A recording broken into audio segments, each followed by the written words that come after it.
Hello दोस्तों, स्वागत है आप लोग का आरएम अकेडमी में। तो दोस्तों हम लोग एएलपी सीबीटी 2 के लिए दोस्तों basic science and engineering drawing chapter को क्लियर कर रहे हैं। तो दोस्तों आज का जो टॉपिक होगा वो होगा हमारा क्या है, ज्यामितीय चित्र। ठीक है, ज्यामितीय चित्र होगा। तो इससे संबंधित जितने भी क्वेश्चन होंगे सारे क्वेश्चनों को हम लोग करेंगे। अगर दोस्तों आप हमारे इस आरएम अकेडमी चैनल पर नए हैं दोस्तों, तो आरएम अकेडमी चैनल को आप सब्सक्राइब, लाइक, शेयर जरूर करिए और कमेंट में बताइए कि यह वीडियो आपको कैसे लगी। ठीक है, चलिए मैं आपको एक एक क्वेश्चन को क्लियर कराऊंगा और आप अच्छे से इसको क्लियर करेंगे। लगभग में आपको यहाँ पे मैं लेकर आया हूँ 150 प्लस क्वेश्चन है दोस्तों। अगर इससे आप क्वेश्चन कर लेते हैं तो आपकी बेहतरीन प्रैक्टिस हो जाएगी। ठीक है, और सारे क्वेश्चन प्रीवियस ईयर क्वेश्चन रखे गए हैं। आइए, क्वेश्चन कह रहा है किसी सामान्य द्वादश फलक में 12 समरूप फलक होते हैं। तो जब भी ऐसा क्वेश्चन आए द्वादशक, ठीक है, द्वादशक फलक में 12 समरूप फलक होते हैं तो किसी सामान्य भूमि में, तो आपको कहना पेंटागोनल यानी पंचभुजीय में। ए ऑप्शन करेक्ट हो जाएगा। देखिए दोस्तों, इसमें कुछ पॉइंट होगा रटने वाला होगा। ठीक है, ज्योमेट्री आप पढ़े होंगे मैथ में, तो वही रटने वाला का मतलब याद होना चाहिए आपको। ठीक है, चलिए अगला क्वेश्चन देखते हैं हम लोग। तो यहाँ पे चलते हैं अगले क्वेश्चन पे। अगला क्वेश्चन क्या कह रहा है जरा ध्यान से देखेंगे हम लोग। कह रहा है समान भुजाओं वाले उस चतुर्भुज को क्या कहते हैं जिसका कोई कोण समकोण नहीं होता। देखिए उसको हम समचतुर्भुज कहते हैं। समचतुर्भुज क्या होता है? समचतुर्भुज जो होते हैं ना, इनके कोई कोण समकोण नहीं होते भाई, इनके कोई कोण समकोण नहीं होते हैं। और समचतुर्भुज का जो एरिया होता है ना मेरे भाई, एरिया इसका होता है क्षेत्रफल 1/2 D1 इंटू क्या होता है D2 होता है। ठीक है, 1/2 D1 इंटू D2 होता है, इसका क्षेत्रफल होता है समचतुर्भुज का क्षेत्रफल। आयत का क्षेत्रफल क्या होता है दोस्तों? यल गुणे बी होता है, यल गुणे बी होता है। ठीक है, वर्ग का क्षेत्रफल भुजा स्क्वायर होता है। समांतर चतुर्भुज का क्षेत्रफल आधार गुणे ऊंचाई होता है। आधार गुणे क्या होता है दोस्तों? ऊंचाई होता है। मैंने इतना चीज बताया आपको। ठीक है, इस क्वेश्चन का आंसर हो जाएगा बी। और समचतुर्भुज को रोम्बस के नाम से जानते हैं, रोम्बस के नाम से। ठीक है, आइए अगला क्वेश्चन देखते हैं। कह रहा है क्या, कह रहा है यहाँ पे भरना है एक कोण वाले के तलों के बीच का कोण होता है। तो यहाँ पे डाईहेड्रल होता है दोस्तों। एक डाईहेड्रल का मतलब हो द्वितल कोण। ठीक है, डाईहेड्रल का मतलब द्वितल कोण, दो तलों के बीच का कोण होता है। तो कोई भी दो तल है उसके बीच का ही कोण तो होगा दोस्तों। तो ये डाईहेड्रल होता है, तो आपका सी ऑप्शन करेक्ट हो जाएगा। यहाँ पे अगला क्वेश्चन देखेंगे। कह रहा दो सतहों के बीच बनी एक छोटी कोणीय सतहों को कहा जाता है। दो सतहों के बीच बनी एक छोटी कोणीय सतह को हम लोग क्या कहेंगे? चैम्फर कहेंगे, अर्थात डी ऑप्शन करेक्ट हो जाएगा भाई। क्लियर। आइए अगला क्वेश्चन देखते हैं। कह रहा बिंदु -2, -6 का y अक्ष पर परावर्तन। देखिए अगर हम कोई चीज़ बनाते हैं जब यहाँ पे कोऑर्डिनेट ज्योमेट्री में, तो यहाँ पे देखिए ये हमारा x अक्ष होता है और ये क्या हो जाता है? y अक्ष हो जाता है। होता है कि नहीं होता है? तो इसमें देखिए y अक्ष पर जब भी इस पर परावर्तन होगा, y अक्ष पे परावर्तन होगा, तो हमेशा y के मान में कुछ परिवर्तन नहीं होगा, लेकिन x के मान में परिवर्तन हो जाता है। x के मान में परिवर्तन होगा तो y तो हमारा वैसे रहेगा। y के मान यहाँ पे x इसको मानेंगे, ये हमारा y है, तो y के मान -6 रहेगा। ये भी नहीं होगा, ये भी नहीं होगा, इसी में बचा है। और a का मान परिवर्तित हो जाएगा, क्योंकि x का मान परिवर्तित हो जाएगा। क्यों? क्योंकि x का मान अगर माइनस में है तो प्लस में हो जाएगा। तो यहाँ पे ये हो गया, अगर प्लस में है तो माइनस में हो जाता है। ए ऑप्शन करेक्ट हो जाएगा। क्लियर भाई। चलिए यहाँ पे लिखा भी गया है कि जब कोई बिंदु y अक्ष में परावर्तित होता है तो y निर्देशांक समान रहता है। जितना है माइनस में है तो माइनस में रहेगा, प्लस में है तो प्लस में रहेगा। जबकि x निर्देशांक परिवर्तित हो जाता है, तो यहाँ पे इसने इसका आंसर बताया है। ठीक है, क्लियर। इसमें किसी प्रकार की दिक्कत भाई नहीं होनी चाहिए आपको, जिससे आपको बताने में कोई समस्या परेशानी हो। ठीक, क्लियर। चलिए आगे देखते हैं अगला क्वेश्चन की ओर। यहाँ पे देखते हैं अगला क्वेश्चन हमारा क्या कह रहा है भाई। ये है स्क्रीन पर। कह रहा है वक्र कर्व एक यौगिक वक्र है जिसमें वक्र होते हैं जो स्पर्श रेखा के बिंदु पर जुड़े होते हैं। स्पर्श रेखा के एक बिंदु पर जुड़े होते हैं। एक समान स्पर्श रेखा एक ही तरफ स्थित होते हैं। इसे क्या कहते हैं? द्विज्या या ओगी कहते हैं भाई। इसे द्विज्या या ओगी कहते हैं। डी ऑप्शन करेक्ट हो जाएगा। आइए अगला क्वेश्चन। वह ठोस आकृति जिसकी आधार व सिरा के अनुसार विभिन्न भुजाएं होती हैं। वह ठोस आकृति जिसके आधार और सिरे के अनुसार होती है तो उसे हम दोस्तों प्रिज्म कहेंगे। क्या कहेंगे? प्रिज्म। आइए देखते हैं दोस्तों इसके क्वेश्चन। यहाँ पे मैं आपको बता दूं कि वे ठोस आकृति जिनके आधार व सिरों के अनुरूप विभिन्न भुजाएं होती हैं उसे हम प्रिज्म कहते हैं। तो प्रिज्म किसे कहते हैं आपको पता चला भाई? जिसे ठोस आकृति के आधार और शीर्ष के अनुरूप विभिन्न भुजाएं होती हैं उन्हें हम कहते हैं प्रिज्म। यदि प्रिज्म के आधार चतुर्भुज है तो 4 सिराएं होंगी और 4 फलक भी होंगे, यानी आकृति पर फलकों की संख्या निर्भर होती है। दोस्तों ये बात सही है, निर्धारित होती है, ये भी सही है। आइए अगला क्वेश्चन कहा, त्रिज्या से समकोण बनाकर परिधि को छूती हुई रेखा क्या कहलाती है? देखिए, त्रिज्या से समकोण बनाकर परिधि को छूती हुई रेखा कहलाती है, क्या कहलाती है दोस्तों? स्पर्श रेखा कहलाती है। सी ऑप्शन करेक्ट हो जाएगा। क्लियर? आइए, सूची स्तंभ के सभी तिर्यक फलक कैसे होते हैं? तो यहाँ पे त्रिभुजाकार हो जाएगा दोस्तों। सूची फलक के सभी तिर्यक, सूची फलक किसे कहते हैं इसको भी आप जान जाइए दोस्तों। सूची फलक का मतलब होता है पिरामिड। ठीक है, पिरामिड। तो जो पिरामिड होता है, पिरामिड के सभी तिर्यक फलक त्रिभुजाकार होते हैं। त्रिभुजाकार फलक आधार के मध्य से जाने वाली अक्ष के किसी बिंदु पर मिलती हैं। ठीक है, यहाँ पे देखिए ये कहा है कि क्या कहा है? सूची स्तंभ यानी प्रिज्म के आधार एक बहुभुज होता है, आधार बहुभुज होता है, ये देखिए, जिससे अनुसार नामकरण किया जाता है। ठीक है, आइए अगला क्वेश्चन देखते हैं क्या कह रहा है। कह रहा है प्रिज्म के सभी ऊर्ध्वाधर फलक हमेशा होते हैं। देखिए प्रिज्म, अब प्रिज्म के बारे में, प्रिज्म के ऊर्ध्वाधर सभी फलक जो होते हैं आयताकार होते हैं। बी ऑप्शन हमारा करेक्ट हो जाएगा। ठीक है, अब प्रिज्म के उनके आधारों के बहुभुज की आकृति के अनुसार नाम दिया जाता है, उनके बहुभुज के आकृति के अनुसार नाम दिया जाता है। आइए यहाँ पे देख लेते हैं। क्वेश्चन में कहा प्रिज्म के नीचे एवं ऊपर के दोनों आधार या सिरों समान आकृति में बहुभुज होते हैं। ठीक है, आइए कह रहा एक त्रिभुजाकार प्रिज्म में कुल कितनी सतहें होती हैं? तो देखिए त्रिभुज है ना, ये त्रिभुजाकार आकृति में कुल कितनी सतहें होती हैं? तो 3 तो यहाँ पे हो जाती हैं दोस्तों प्रिज्म में। ठीक है, प्रिज्म, लेकिन एक टॉप में रहता है एक बॉटम में, तो 3 तो कितना हो जाएगा? 5, यानी सी ऑप्शन करेक्ट हो जाएगा। एक आप ये जानिए, अगर प्रिज्म पढ़ रहे हैं तो एक ऊपर बनता है एक नीचे। अगर त्रिभुज है, त्रिभुज में तो 3 खाने होंगे ही होंगे, उसके बाद एक ऊपर जोड़ लिया करिए, एक नीचे जरूर जोड़ा करिए दोस्तों। तो 3 2 कितने हो गए? 5। यहाँ पे क्लियर आपको? यहाँ पे कहा भी गया है, क्या कहा गया है? त्रिभुजाकार प्रिज्म में 5 सतहें होती हैं। त्रिभुजाकार प्रिज्म में 2 सतहें त्रिभुजाकार और 3 सतहें आयताकार। मैंने कहा ना, ये जो सामने के फलक हैं ये दोस्तों आयताकार हैं। एक इसके पीछे होगा, एक इसके पीछे होगा, तो 1 2 3, और एक ऊपर की भाग है, एक नीचे का भाग त्रिभुजाकार है। ठीक है, तो यहाँ पे 3 सतहें आयताकार हैं, जबकि 2 सतहें कैसी हैं भाई? त्रिभुजाकार। तो 3 2 कितने हो गए? 5 सतहें हो गई। क्लियर? आइए आगे देखते हैं। एक वर्गाकार प्रिज्म में कुल कितनी सतहें होती हैं? तो वर्गाकार, देखिए वर्गाकार जो होती है दोस्तों, यहाँ पे एक इधर बनेगा, एक इधर, एक इधर, एक इधर, एक इसके पीछे, तो यानी कितना? 4 होते हैं वर्ग, यानी 4 फलक होते हैं, 4 हो गए, और ऊपर के एक नीचे के, तो 4 2 कितने हो जाएंगे? 6 हो जाएंगे। पर इसमें दोस्तों 4 सतहें आपका आयताकार होगा, 2 सतह वर्गाकार होगा, तो तभी 4 2 कितने हो जाएंगे? 6। ये कहा है 2 सतहें वर्गाकार और 4 सतहें आयताकार, मैंने बताया। चलिए यहाँ पे समझिएगा, अगला क्वेश्चन देखते हैं। कह रहा समपंचभुज में प्रिज्म के कुल कितनी सतहें? जितनी रहे, पंचभुज है 5 भुज, उसमें 2 और जोड़ दीजिए, 5 2 कितने हो जाएंगे? 7। तो ठीक है, 5 2 7 हो जाएंगे, तो सी ऑप्शन आपका करेक्ट हो जाएगा।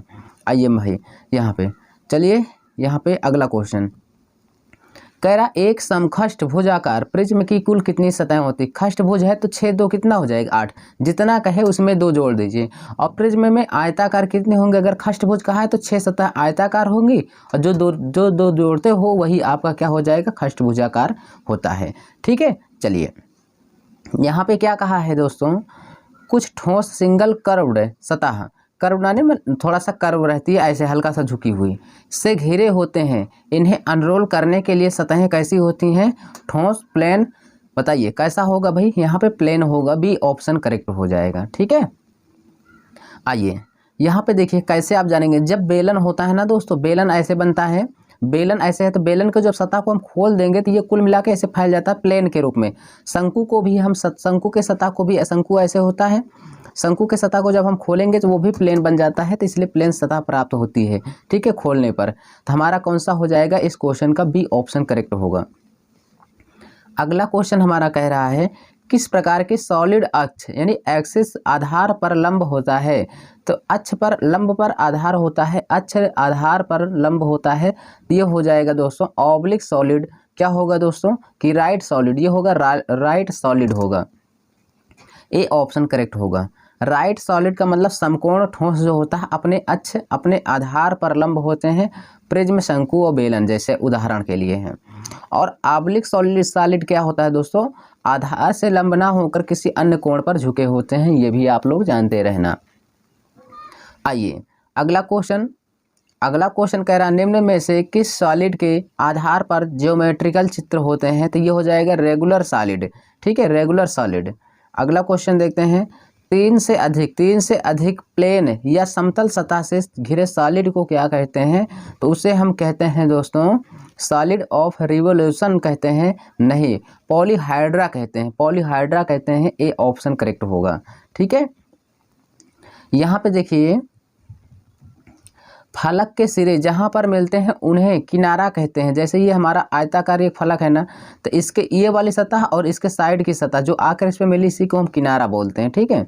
चलिए अगला क्वेश्चन कह रहा इस सॉलिड समबाहु त्रिभुज के आकार की कुल 4 फेस होती हैं। समबाहु त्रिभुज के आकार के कुल 4 फेस होते हैं, तो 4 फेस किस में होते हैं दोस्तों? हेक्साहाइड्रॉन में होता है।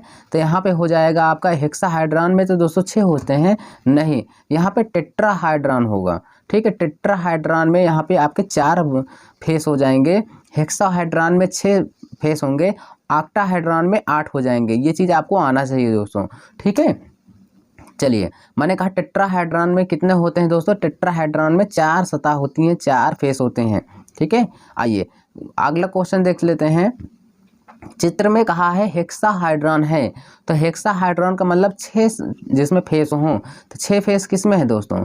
1 2 3 इसी में है हेक्साहाइड्रॉन, यानी बी ऑप्शन करेक्ट हो जाएगा, ठीक है। 6 सतह हमने कहा था ना, हेक्साहाइड्रॉन दिखाया गया जिसमें बी होगा। हेक्साहाइड्रॉन 6 समान वर्गाकार फलक होते हैं, ठीक, जिसे हम हेक्साहाइड्रॉन घन या क्यूब भी कहते हैं। ऑक्टाहाइड्रॉन या ये सारी चीज़ें आपको दिखाया गया, एक्टाहाइड्रॉन को दिखाया गया। समबाहु त्रिभुज में कुल 8 फलक होते हैं। क्वेश्चन में कहा प्रिज्म के फेस इस आकृति के होते हैं। जो प्रिज्म के फेस होते हैं, प्रिज्म के फेस जो होते हैं वो दोस्तों आयताकार होते हैं, हमेशा आयताकार होते हैं और वर्गाकार भी होते हैं। तो इसका मतलब क्या होगा? आयताकार कैसे? वो जो सामने की सतह होती है वो आयताकार होती है, लेकिन जो टॉप और बॉटम की सतह होती हैं वो वर्गाकार होती हैं। इसलिए ए और बी दोनों हो जाएंगे, हमारा सी ऑप्शन करेक्ट हो जाएगा, ठीक है। यहाँ पे मैंने आपको बताया, ठीक। चलिए अगला क्वेश्चन देखते हैं। यहाँ पर क्या कह रहा है?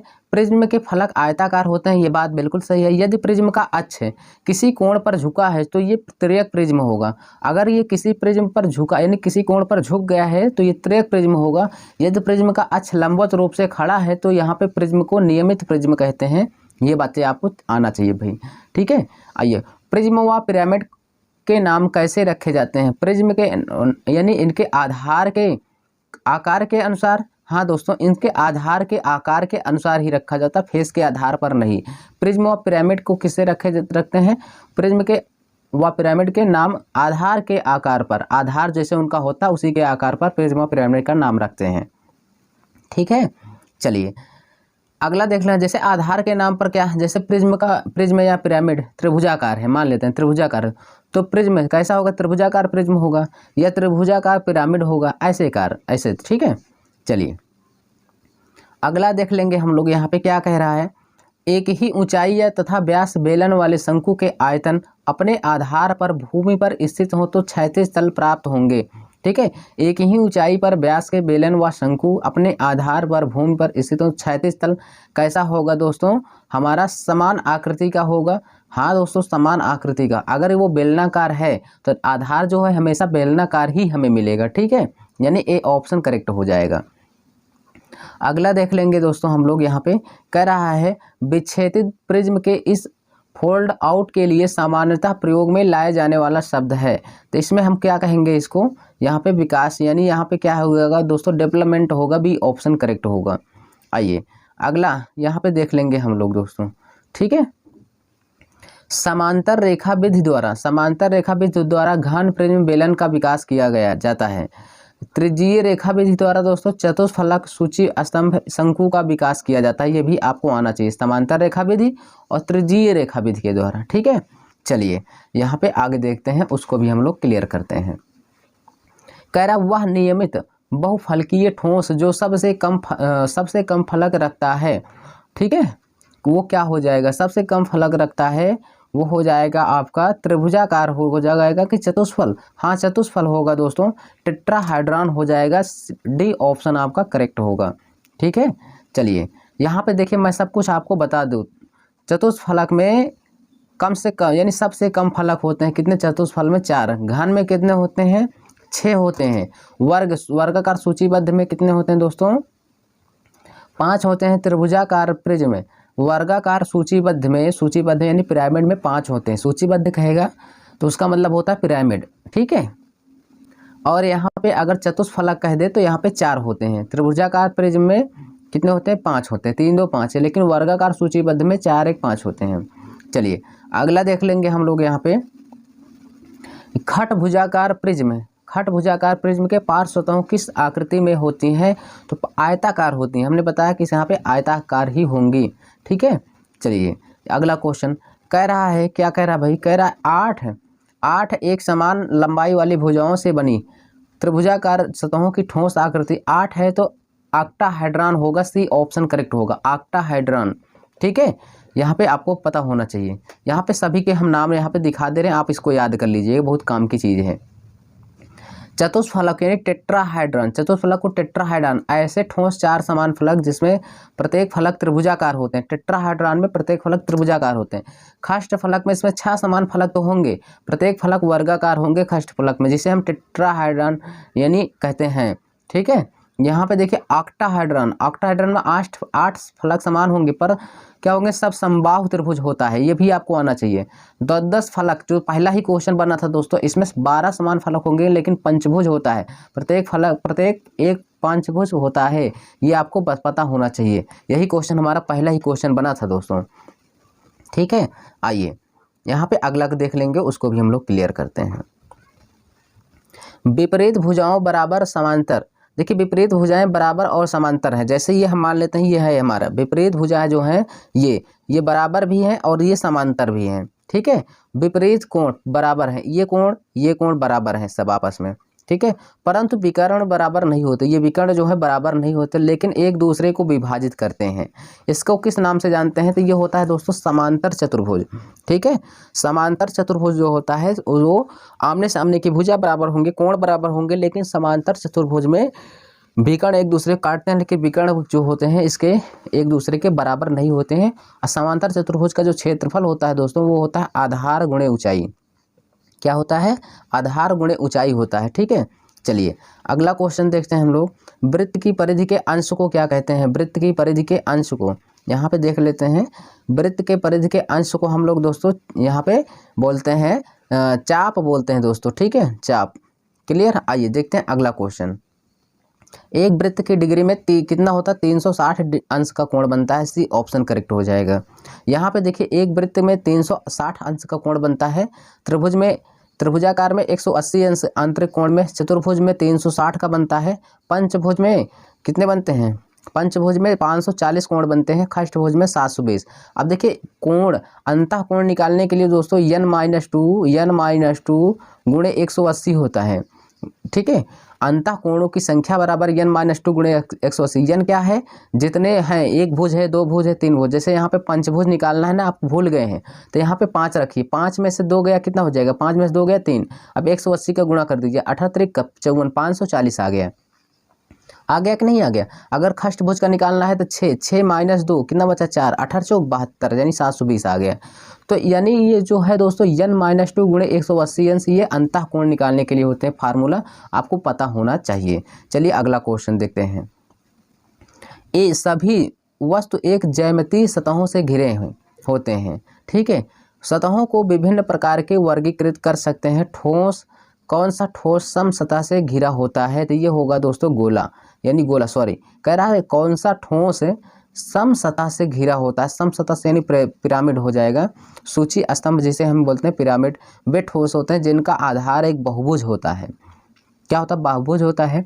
आधार की प्रत्येक कोर पर स्थित त्रिभुजाकार फलक इस आधार के मध्य बिंदु से जाने वाली बिंदु पर मिलती हैं।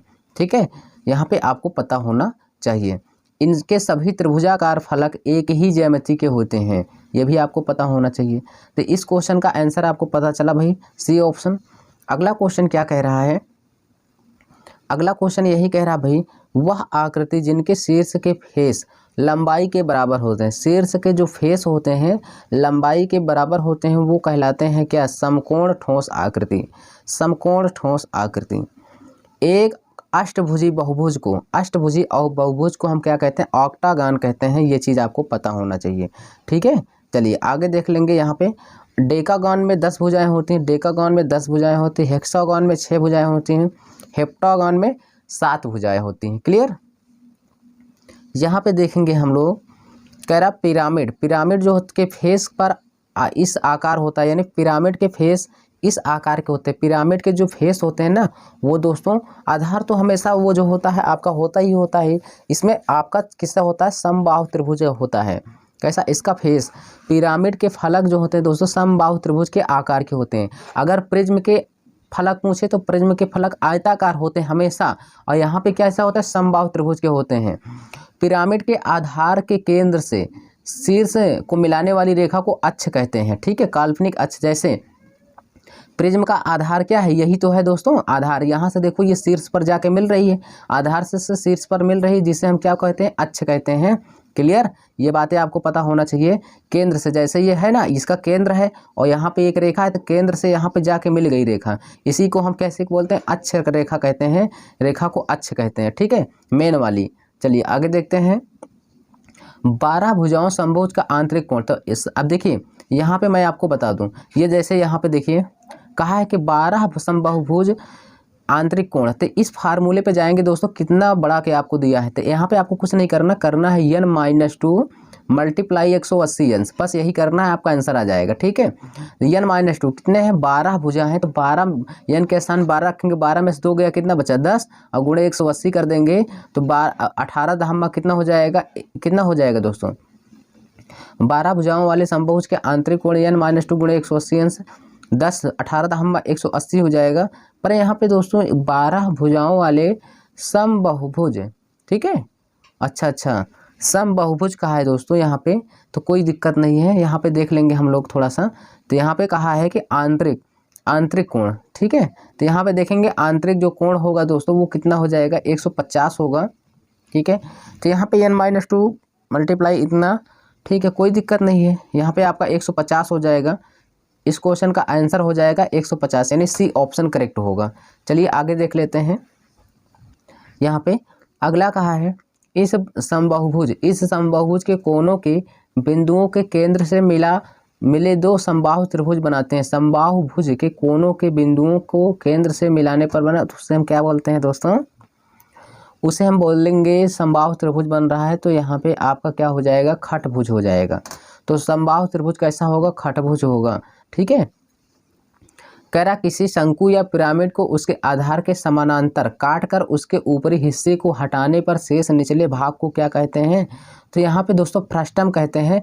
जैसे ये कोई प्रिज्म है ना, इसको हम जब काट कर इसके भाग को हटा देंगे, देखिए फ्रस्टम का मतलब जैसे ये हमारा है ना, तो इसके आधार ऐसे है, तो इसको ऊपर से इतना काट कर मैं हटा दूं, तो इतना जब मैं काट कर हटा दूंगा तो यही तो बचेगा। तो जब ऊपर ये काट कर हट जाएगा तो ये बचा, तो इसको हम फ्रस्टम बोलेंगे। फ्रस्टम का मतलब होता है छिन्नक होता है। क्लियर? छिन्नक जिसे हम बोलते हैं दोस्तों। ठीक है, चलिए यहाँ पे कह रहा एक बहुभुज के आंतरिक कोण एवं बाहरी कोण का योग, अंतः कोण एवं बाहरी कोण का योग कितना होता है दोस्तों? 180 अंश होता है। किसी भी बहुभुज के अंतः कोण एवं बहिष्ठ कोणों का योगफल 180 अंश होता है। 180 अंश होगा, यहाँ पे आपको आना चाहिए ये। ठीक है, चलिए आगे देख लेते हैं अगला क्वेश्चन। यहाँ पे कह रहा पेंटागोनल पिरामिड है, तो पेंटागोनल पिरामिड जो है दोस्तों सी ऑप्शन आपका करेक्ट हो जाएगा। क्लियर? चलिए आगे देख लेंगे। यहाँ पे देखिए ये चित्र आपको त्रिभुजाकार है, ये वर्गाकार है और ये पंचभुजकार है, ये खष्टभुजाकार है। ठीक है, कह रहा एक समबाहुभुज के बाह्य कोणों का योगफल, समबाहुभुज के बाह्य, अगर समबाहुभुज है तो इसके बाह्य कोणों का योगफल कितना होता है दोस्तों 360। किसी भी बहुभुज के बहिष्ठ कोणों का, समबाहुभुज के बहिष्ठ कोण का योग कितना होता है 360 अंश होता है। ये चीज़ आपको पता होना चाहिए। ठीक है, बाह्य कोणों का योगफल 360 होता है। अगर भुजा निकालना है तो 360 बटे भाग करेंगे तो भुजा आ जाता है, ये भी आपको पता होना चाहिए। कह रहा है बहुभुज को उनके भुजाओं की संख्या के आधार पर, बहुभुजों को उनके भुजाओं की संख्या के आधार पर जाना जाता है। निम्न में से कौन सा हेप्टागन, हेप्टागन का मतलब दोस्तों जिसमें 7 चित्र होते हैं। ठीक है, यहाँ पे तो सप्तभुजाकार, यहाँ पे सी ऑप्शन करेक्ट हो जाएगा, जिसमें 7 भुजा होते हैं। ठीक है, चलिए यहाँ पे अगला क्वेश्चन भी देख लेंगे हम लोग।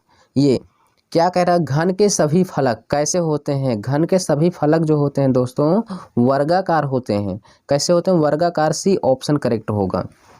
कह रहा है क्या, बहुभुज अपनी भुजाओं की संख्या द्वारा, बहुभुज जो है अपनी भुजाओं की संख्या के द्वारा जाने जाते हैं। आप जो बहुभुज होते हैं, जितने भी बहुभुज होते हैं अपनी भुजाओं की संख्या के द्वारा जाने जाते हैं। निम्न में समतल आकृति 9 भुज है। ठीक है, 9 भुज। अब देखिए ऐसे याद कर, ये कितने हो गए 2, इधर हो गए 3, 3 3 6 2 8, ये तो होगा नहीं।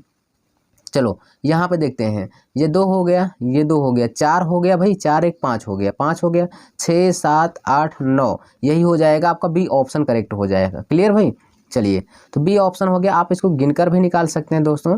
1 2 10 फलक में फलकों की संख्या, 2 10 फलकों की संख्या जो होती है 12 ही होगी, ये आपको आना चाहिए। ठीक है, चलिए यहाँ पे अगला क्वेश्चन देखते हैं। कह रहा क्या, एक वर्गाकार प्रिज्म में कितनी सतह होती हैं। वर्गाकार प्रिज्म में अगर हम सतह देखेंगे तो कुल मिला के अगर सतह देखेंगे दोस्तों तो वहाँ पे वर्गाकार में 4 तो वर्गाकार सतह होती हैं और 2 क्या होती हैं आपके ऊपर होते हैं जो वर्गाकार होती हैं, यानी आयताकार 4 होते 2, तो 4 2 कुल मिला के 6 होने चाहिए। पर कहा एक वर्गाकार प्रिज्म में कितनी सतहें होती हैं। देखिए यहाँ पे वर्गाकार प्रिज्म के कुल 6 फलक होते हैं, जिसमें 4 फलक प्रिज्म के अक्ष के समांतर होते हैं, यही आपसे पूछ रहा है। ठीक है, तो यानी इसका क्वेश्चन का आंसर ए ऑप्शन होगा। 2 फलक आधार के फलक हैं और ठीक है जिनकी आकृति वर्गाकार। मैंने कहा ना कि ये जो अब ऐसे खड़ा करते हैं तो एक इधर का, एक इधर का, एक सामने का, एक इसके पीछे का, 4 बनता है, लेकिन एक ऊपर बनता है एक नीचे, तो उसको नहीं जोड़ा है, तो यहाँ पे ए ऑप्शन करेक्ट होगा। अगला क्वेश्चन देख लेंगे भाई, क्या कह रहा है, के मापने के लिए। ठीक है, कह रहा है इसको के मापने के लिए, किसको मापने के लिए, केवल आकृति चक्रित निर्धारित करता है। आकृति, ठीक है, किसको मापने के लिए आकृति निर्धारित करता है दोस्तों, समतलता को, यहाँ पे राउंडनेस अर्थात गोलाई को। बी ऑप्शन करेक्ट हो जाएगा। अगला कह रहा है क्वेश्चन, ज्यामितीय प्रतिरूप के मानचित्रण में सम्मिलित है। अनुवादकीय मानचित्रण दोस्तों बोलिए क्या होगा, ये होगा कि नहीं, अनुवादकीय मानचित्रण। बहुत ही अच्छा क्वेश्चन है। ऐसे क्वेश्चन दोस्तों अगर आप नहीं कर पाते हैं तो ये तो दोस्तों अच्छी बातें नहीं है। ठीक है, चलिए यहाँ पे देखेंगे आगे आगे क्या है ऑप्शन। यहाँ पे आपके ऑप्शन हो जाएंगे पूर्ण मानचित्रण सिर्फ नहीं दोस्तों, यहाँ पे सी हो जाएगा आपका, अनुवादकीय मानचित्रण और घूर्णी मानचित्रण दोनों होगा। ठीक है, सी ऑप्शन करेक्ट होगा। अगला कह रहा है ड्राइंग। कह रहा ड्राइंग में गोल की त्रिज्या, गोले की त्रिज्या प्रतीक, गोले की त्रिज्या जो होती है यसार होती है। क्या होती है, यसार। बी हो जाएगा। देखिए गोले ड्राइंग में, कोई भी इंजीनियरिंग ड्राइंग आप पढ़ रहे हैं, गोले का जो त्रिज्या होता है दोस्तों उसको यसार से हम व्यक्त करते हैं, लेकिन अगर वृत्त की त्रिज्या को व्यक्त करना है तो इसको हम ऐसे व्यक्त करते हैं, इससे। ठीक है, क्लियर। आइए देखते हैं अगला, इस क्वेश्चन का देखेंगे यहाँ पे। आइए देखते हैं अगला क्वेश्चन क्या कह रहा है, देखेंगे जरा। यहाँ पे कह रहा भाई सतह फिनिश को प्रतीक द्वारा विनिर्दिष्ट किया जाता है। सतह फिनिश को किसके द्वारा दोस्तों, पैरेललोग्राम नहीं, त्रिकोण के द्वारा दोस्तों। यहाँ पे आपका हो जाएगा सतह फिनिश त्रिकोण के द्वारा। ठीक है, देखिए अब मैं आपको बता दूँ, यहाँ पे देखिए बहुत ही इंपॉर्टेंट क्वेश्चन है। यहाँ पे ये देखिए, ये बहुत बार पूछा गया दोस्तों। ये जो त्रिभुजाकार होती है ना, ये बताती सतह फिनिश हो गई है, अर्थात ये बताएगी क्या, सतह फिनिश हो गई है, तो ये त्रिभुज जो होता है ये सतह फिनिश को दर्शाता है। लेकिन इसके ऊपर जो ए है ना, ये दर्शाएगा कि रफनेस का 1 माइक्रोन, रफनेस जो होता है RA जो होता यानी जो होगा ए, वो होता है रफनेस का माइक्रोन में मान। अब रफनेस तो होगा पर किस में मान होगा, माइक्रोन में। ये खुरदरी सतह को दर्शाता है, और जो त्रिभुज होता है वो एकदम प्लेन सतह को दर्शाता है, ठीक है। और यहाँ पे जो डी है इसको ले को दर्शाता है। ले क्या है, जैसे ये मशीन इसी दिशा में कटाई कर रही है ना, तो मशीन की दिशा के गति की दिशा को बताता है ये वाला। और इधर जो है दोस्तों ये मशीनी छूट दिखाता है, मशीनी छूट, कितना मशीन द्वारा छूट दिया गया है, ठीक है। इतनी बातें क्लियर। और बी द्वारा, ये जो बी ऊपर बना है इसके द्वारा हम क्या दर्शाएंगे, उत्पादन विधि क्या दर्शाएंगे, सबसे ऊपर है इसको हम उत्पादन विधि या उपचार कॉलिंग के नाम से जानेंगे। और सी को नमूना की लंबाई क्या बताएंगे, नमूना की लंबाई, ठीक है। डी को मैंने बताया कि ले की दिशा को मशीनिंग छूट ई है। यहाँ पे क्लियर इतनी बातें। चलिए यहाँ पे देखते हैं अगला क्वेश्चन। अगला क्वेश्चन कह रहा है निम्नलिखित में से किस आरेखण प्रतीक में आधार नहीं है। आधार नहीं है दोस्तों, इसमें तो लंबता, समतलता है, समतलता यही हो जाएगा इसमें दोस्तों, प्रतीक आधार नहीं है। डी ऑप्शन करेक्ट हो जाएगा। आरेखण प्रतीक यहाँ पे कहा है, आरेखण प्रतीक क्या हो जाएगा, आनति होगा, समांतरता होगा, कुल रण आउट हो जाएगा। हाँ टोटल यहाँ पे यही होगा दोस्तों, कुल रण आउट का मतलब क्या होता है जानते हैं, नहीं पता होगा मैं आपको बता दे रहा हूँ, टोटल रन आउट हो जाएगा। यहाँ पे डी ऑप्शन करेक्ट होगा इस सिंबल का मान, ठीक है। चलिए यहाँ पे इतने सिंबल दिए गए हैं दोस्तों, इन सिंबल को आप याद कर लीजिए, ठीक है। यही वाला सिंबल हमसे पूछा गया था, ये वाला, ये देखिए टोटल रन आउट के बारे में पूछा गया था, ठीक है। आपको आना भी चाहिए। यहाँ पे देख लेंगे अगला क्वेश्चन। अगला क्वेश्चन क्या कह रहा है, अपेक्षाधिक बीमा क्या है। अपेक्षाधिक बीमा जो होता है दोस्तों, लक्षण बीमा हो, प्रकार बीमा, श्रृंखला बीमा होता है, तो यानी यहाँ पे हो जाएगा अनावश्यक बीमा हो जाएगा। क्लियर। आइए अगला देख लेते हैं। यहाँ पे ये सभी चित्र हैं दोस्तों, आपको आने चाहिए, ठीक है। यहाँ पे इन सभी चित्रों को आपको आना चाहिए, ठीक। चलिए आगे देखते हैं। यहाँ पे कौन सी ड्राइंग ठीक है, तो कौन सी ड्राइंग ठीक है, तो दोस्तों यहाँ पे सी ऑप्शन करेक्ट हो जाएगा। यही ड्राइंग ठीक है और सभी ड्राइंगें ठीक नहीं है दोस्तों, ठीक है। चलिए अगला क्वेश्चन देख लेंगे। रेडियस लिखने के लिए सही विधि कौन सी है। रेडियस को लिखने के लिए देखिए, रेडियस को जब भी लिखा जाता है, रेडियस अगर 10 है तो ऐसे लिखा जाता है, ठीक। R40 हो जाएगा, यहाँ पे सी ऑप्शन करेक्ट हो जाएगा। रेडियस ऐसे R50 लिख दीजिए तो रेडियस माना जाता है, ठीक है। ये गलत विधि है, ये भी गलत विधि है, ये आपका सही विधि है जैसे मैंने आपको बताया, ठीक है। आपको कैसे प्रयोग करना है ऐसे ही, ठीक। चलिए गोलीय त्रिज्या को दर्शाने के लिए मैंने अभी आपको बताया था, गोलीय त्रिज्या को दर्शाते हैं कैसे, SR के द्वारा। तो SR कैसे लिखा जाएगा दोस्तों, ऐसे SR30 लिखा जाएगा। ये है क्या सही तरीका इसका, मैंने अभी बताया ना त्रिज्या। आइए ये क्या होता है, ये आपका व्यास होता है। ये क्या होता है दोस्तों, व्यास होता है, ये व्यास को दर्शाता है। ये त्रिज्या है, R से दर्शा देंगे गोलाकार त्रिज्या को SR से। लेकिन दोस्तों वृत्त की त्रिज्या को हम कैसे दर्शाएंगे, गोलाकार त्रिज्या को SR से, गोलाकार व्यास को S फाई से, इससे ऐसे, ठीक है, इससे। ये गोलाकार व्यास है, क्लियर। आइए यहाँ पे देखते हैं गोले के व्यास को हम कैसे दर्शाते हैं दोस्तों। यहाँ पे मैंने बताया ना, यहाँ पे हो जाएगा गोले का व्यास जो होगा दोस्तों, ये हो जाएगा C नहीं होगा, क्योंकि यहाँ पे ये हो जाएगा S फाई 60, ये हो जाएगा गोलाकार व्यास। ए ऑप्शन करेक्ट हो जाएगा, ठीक है। कोई भी अगर है तो इसको ऐसे दर्शाते तो इसके आगे 10 लिख देंगे तो ये गोलाकार व्यास हो जाएगा, 5 लिख देंगे तो ये होगा। क्लियर है। चलिए आगे देखते हैं भाई अगला क्वेश्चन क्या कह रहा है। निम्नलिखित में ESP 46/2023 के अनुसार आयताकार सेक्शन क्षण का आयताकार यही है दोस्तों, साफ ही दिख रहा है, इसमें कोई दिक्कत नहीं होनी चाहिए, ठीक है। चलिए अर्धवृत्ताकार ठोस, ये अर्धवृत्ताकार ठोस है, ये भी आपको आना चाहिए, ठीक है। कह रहा पिरामिड में जिस बिंदु पर सभी त्रिभुजाकार सतहें मिलती हैं, पिरामिड में जिस बिंदु पर सभी त्रिभुजाकार सतह जाकर मिलते हैं उसे अक्ष बोलते हैं कि एपेक्स है, उसे दोस्तों हम लोग अपेक्स बोलते हैं। अपेक्स माने क्या होता है, शीर्ष होता है, ठीक है, शीर्ष होता है। यहाँ पे ये देखिए, क्लियर। यहाँ पे देख लीजिए, पिरामिड जिसे सूची स्तंभ के नाम से भी जानते हैं, वे ठोस होते हैं जिनका आधार एक बहुभुज होता है। पिरामिड का आधार हमेशा क्या होता है, बहुभुज होता है दोस्तों, ठीक है। और इनके प्रत्येक कोर स्थित यहाँ पे कहा है मध्य बिंदु जिससे जाने वाली अक्ष पर किसी बिंदु पर मिलती है उसे शीर्ष बिंदु या शीर्ष अपेक्स भी कहते हैं। आइए एंगुलर माप लिखने की विधि के नाम बताओ। चलिए एंगुलर विधि के लिखने वाले माप को नाम बताना है। ये हो जाएगा aligned system, A option correct होगा। यहाँ पे देखेंगे और भी क्वेश्चन है। द्विबिंदु संदर्भ को भी कहा जाता है। द्विबिंदु संदर्भ को क्या कहा जाता है? कोणीय संदर्भ कहा जाएगा। डी ऑप्शन करेक्ट हो जाएगा भाई। यहाँ पे देखेंगे कह रहा है क्या, इस चिन्ह में सूचित ज्यामितीय विशेषता की पहचान करें। ये हो जाएगा चपटापन। ठीक है, क्या होगा? चपटापन। आइए अगला क्वेश्चन देखते हैं। यहाँ पे ध्यान से देख लीजिए, ये सब दर्शाया गया। सीधापन है, चपटापन है, ये वृत्ताकार है, बेलनाकार है। ये आकृति आपको दर्शा, एक रेखा की रूपरेखा है, एक सतह की रूपरेखा है। ये आपको ऐसे करके दिखाया देगा। ठीक है, कह रहा है क्या, चित्र में किस भाग को में त्रुटि है? चित्र के किस भाग में त्रुटि है ये आपको बताना है। बोलिए, चित्र के किस भाग में त्रुटि है ये आपको बताना है। तो ये हो जाएगा दोस्तों, किसमें हो जाएगा? डी ऑप्शन करेक्ट होगा, उपर्युक्त तीनों में।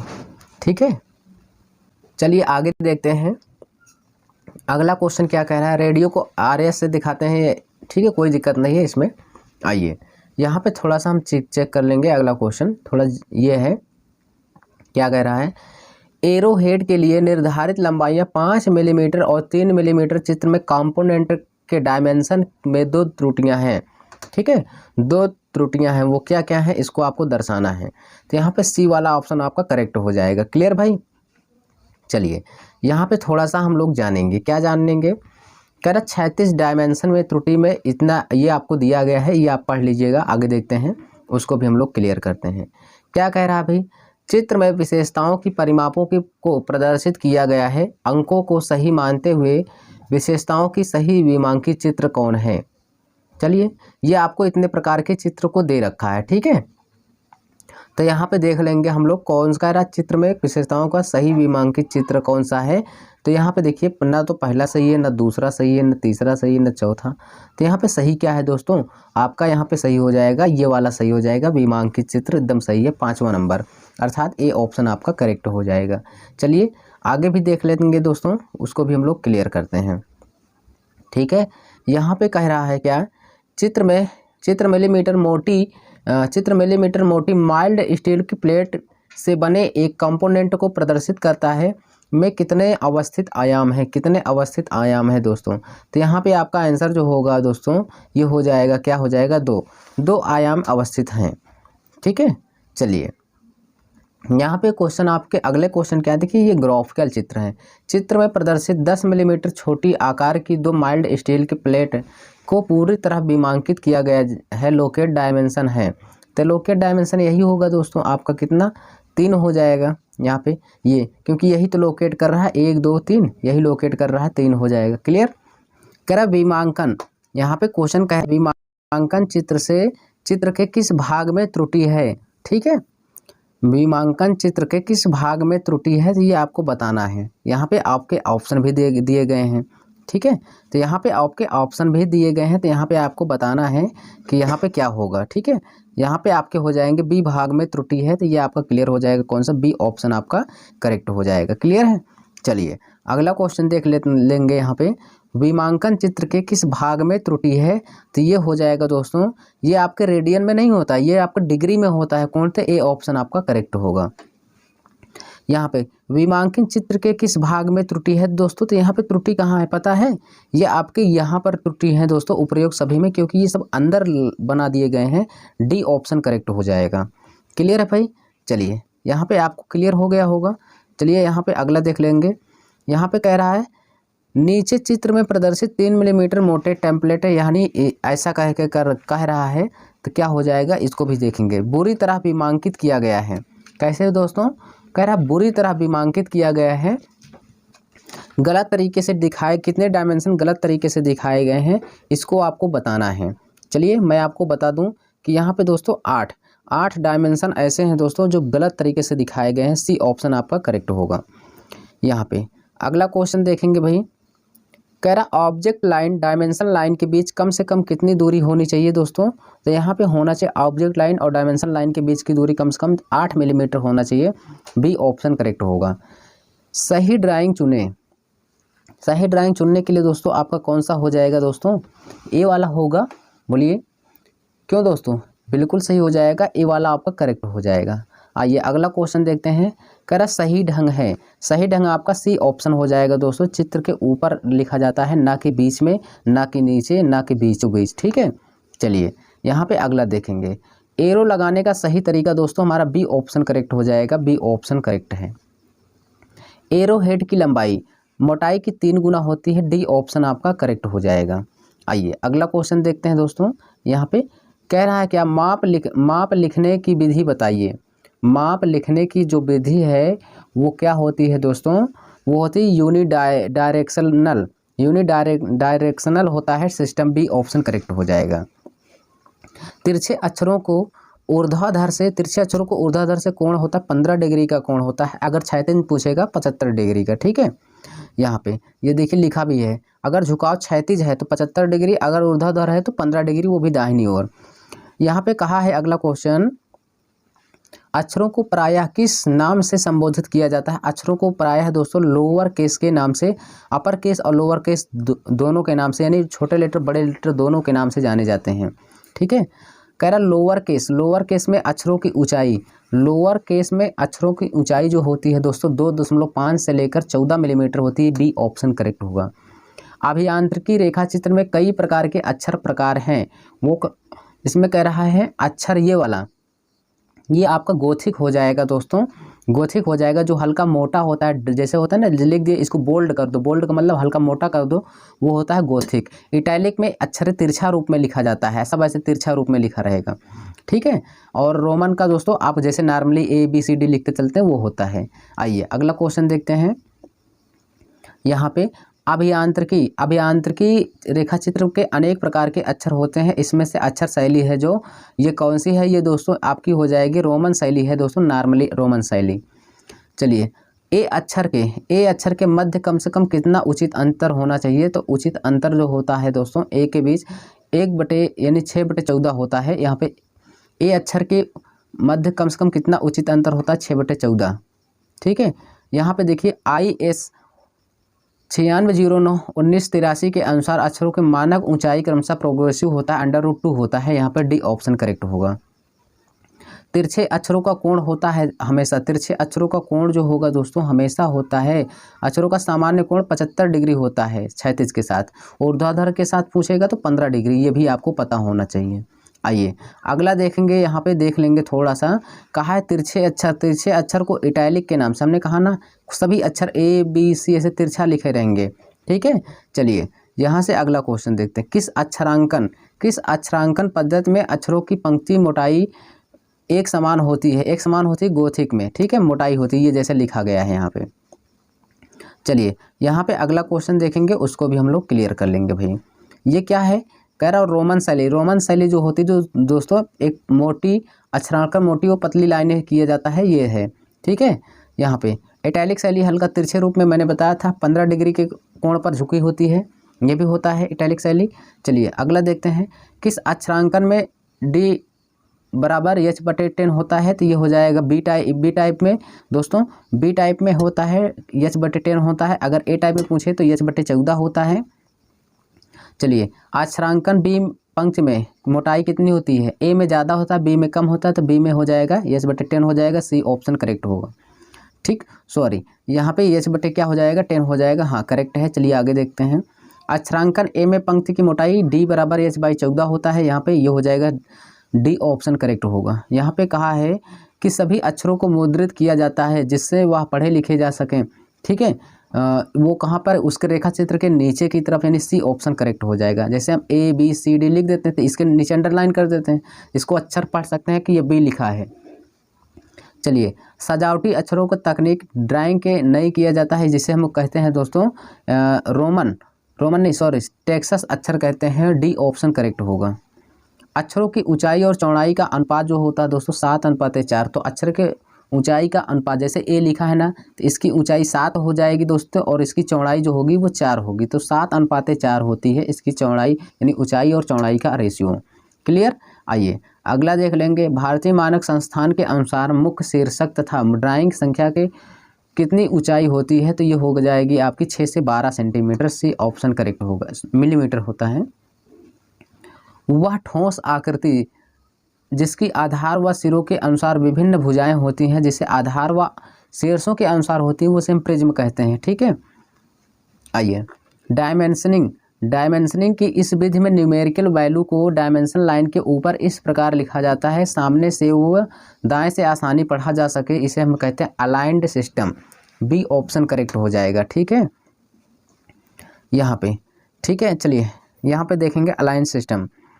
इसका मतलब क्या होता है कि न्यूमेरिकल वैल्यू को डायमेंशन लाइन के ऊपर इस प्रकार लिखा जाए कि सामने से दाईं ओर से पढ़ा जा सकते उसको। ठीक है, यहाँ पे कहा गया है डायमेंशनिंग की इस विधि में न्यूमेरिकल वैल्यू को डायमेंशन लाइन के टूटे भाग में इस प्रकार लिखा जाता है कि केवल सामने से ही पढ़ा जा सके, उसे हम कहते हैं यूनि डायरेक्शनल सिस्टम कहते हैं। ए ऑप्शन करेक्ट होगा। अगला क्या हो जाएगा, डायमेंशन की इस विधि में डायमेंशन को एक के बाद एक सीधी रेखा में दिखाया जाता है या लिखा जाता है, बाद में ओवरऑल डायमेंशन भी लिखा जाता है, इसे हम चेन डायमेंशनिंग कहते हैं। सी ऑप्शन करेक्ट होगा। अगला क्वेश्चन देखेंगे भाई, डायमेंशनिंग की इस विधि को डेटम डायमेंशनिंग की कहते हैं। इसको कहते हैं डायमेंशनिंग बाई कोऑर्डिनेट। सॉरी, ये होगा, ये नहीं होगा, ये हो जाएगा आपका पैरेलल डायमेंशनिंग हो जाएगा। डी ऑप्शन करेक्ट होगा। ठीक है, ये हो जाएगा। कौन सा गलत तरीका है यार दोस्तों, यहाँ पे गलत तरीका 18 लिखा गया है। बी ऑप्शन करेक्ट हो जाएगा, क्योंकि इसको जैसे ये लिखा है था इसको बीचों बीच लिखना चाहिए, ये इसके सामने लिख दिया, लोग सोचेंगे इसकी ऊंचाई है। ठीक है, यहाँ पे चलिए, यहाँ पे सॉरी, यहाँ पे आपको क्लियर पता चला, यहाँ पे आपको कम से कम 8 मिनट। चलिए आगे देखते हैं। यहाँ पे आपको क्या कह रहा है, डायमेंशनिंग की कौन सी विधि मानक के अनुसार सही है। तो ये सही तो पहला ही वाला है, क्योंकि बीच में नहीं लिखा जाता, ऐसे नहीं लिखा जाता। ठीक है, क्लियर। ए ऑप्शन करेक्ट हो गया। सही तरीका छांटिए। सही तरीका आपका फर्स्ट ऑप्शन करेक्ट हो जाएगा दोस्तों। सही तरीका क्या हो जाएगा, फर्स्ट ऑप्शन की यहाँ पे सॉरी फर्स्ट ऑप्शन नहीं होगा, क्योंकि यहाँ पे थोड़ा सा डिफरेंस है कि कुछ चित्र को ठीक से देखिए दोस्तों। ये ऐसे आके झुक गया है तब कटा है, ये झुकना नहीं चाहिए, ये ऐसे आया ऐसे कर सीधा में रहना चाहिए। सी ऑप्शन करेक्ट हो जाएगा। ठीक है, चलिए यहाँ पे अगला क्वेश्चन देख लेंगे। वृत्त को केंद्र से दर्शाने के लिए सेंटर काटने की सही विधि है आपका। बी ऑप्शन करेक्ट हो जाएगा। सेंटर को काटने के लिए ये कह रहा है कि डायमेंशनिंग किसी पार्ट की लंबाई, चौड़ाई और मोटाई को मापने के लिए साइज डायमेंशनिंग होता है। बी अर्थात इस क्वेश्चन का ए ऑप्शन करेक्ट होगा। 103 में ए डायमेंशन पार्ट से किसी प्रकार की स्थिति को दर्शाते हैं, तो लोकेशन डायमेंशनिंग को दर्शाते हैं। बी ऑप्शन करेक्ट होगा। कह रहा इन डायमेंशनिंग का ड्राइंग में सीधे तौर पर कोई अर्थ नहीं होता, इनका मान कम ज़्यादा हो सकता है। वो कौन से, नकारात्मक डायमेंशनिंग, यानी सी ऑप्शन करेक्ट होगा। यहाँ पे ये कह रहा है क्या भाई, आउटलाइन या ऑब्जेक्ट लाइन। क्या भाई, आउटलाइन या ऑब्जेक्ट लाइन जो होता है वो कह रहा है क्या, से बढ़ाई गई लाइन कहलाती है एक्सटेंशन लाइन। ठीक है, आउटलाइन या ऑब्जेक्ट लाइन के आगे बारीक रेखा से बढ़ाई गई एक्सटेंशन लाइन होती है। बी ऑप्शन करेक्ट होगा। यहाँ पे आपका अगला क्वेश्चन क्या हो जाएगा उसको समझिएगा। यह बारीक लाइन हमेशा ऑब्जेक्ट लाइन के समांतर खींची जाती है, जिसे हम लोग कहते हैं क्या, डायमेंशन लाइन कहते हैं। सी ऑप्शन करेक्ट होगा। चलिए यहाँ पे देखेंगे डायमेंशन लाइन क्या होता है दोस्तों। डायमेंशन लाइन हमेशा बंद आकृति में, जैसे ये है ना, इसके बीच में ही होगा, ये इसे डायमेंशन लाइन कहते हैं। और ये क्या है, एक्सटेंशन लाइन होता है, ये जो खड़ी खड़ी होती हैं। ठीक है, चलिए यहाँ पे देखेंगे माप देने के प्रबंध के नाम बताओ। माप देने के प्रबंध के नाम जो होते हैं वो क्या होते हैं, इसको तो आपको आना ही चाहिए भाई। बोलिए, यहाँ पे होता है चैन डायमेंशनिंग होता है। ए ऑप्शन करेक्ट होगा। क्लियर भाई। चलिए आगे भी देख लेंगे। माप देने के प्रबंधन का नाम बताइए। माप देने के प्रबंधन का नाम बताइए, नाम बताइए। यहाँ पे क्या हो जाएगा, यहाँ पे चलिए ऑप्शन में चलते हैं भाई। यहाँ पे हो जाएगा सी ऑप्शन आपका पैरेलल डायमेंशनिंग हो जाएगा। सी ऑप्शन करेक्ट होगा। माप देने का प्रबंध का नाम बताइए। माप देने के प्रबंध का नाम हो जाएगा यहाँ पे कंबाइंड डायमेंशनिंग। क्या होगा, combined dimensioning. D option correct होगा। अगला कह रहा माप देने के प्रबंध का नाम बताओ, तो यहाँ पे क्या होगा दोस्तों आपका, यहाँ पे माप देने का प्रबंध का नाम जो होगा प्रोग्रेसिव डायमेंशन हो जाएगा। Progressive dimension.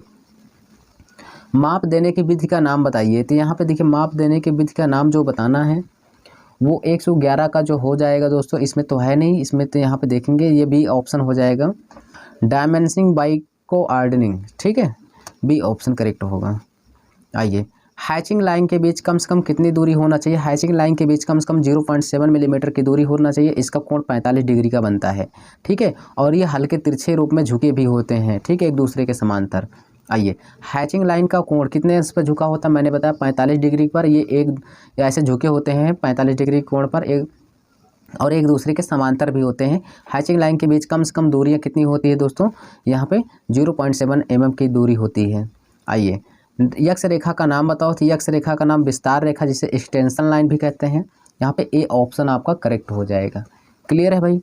चलिए अगला क्वेश्चन भी देख लेंगे और उसको भी हम लोग क्लियर कर लेते हैं भाई यहाँ पे, ठीक है ना। चलिए, यहाँ पे कह रहा शोल्डर स्क्रू की विभिन्न मापों को ABCD में दर्शाया गया है। इसका मान क्या होगा?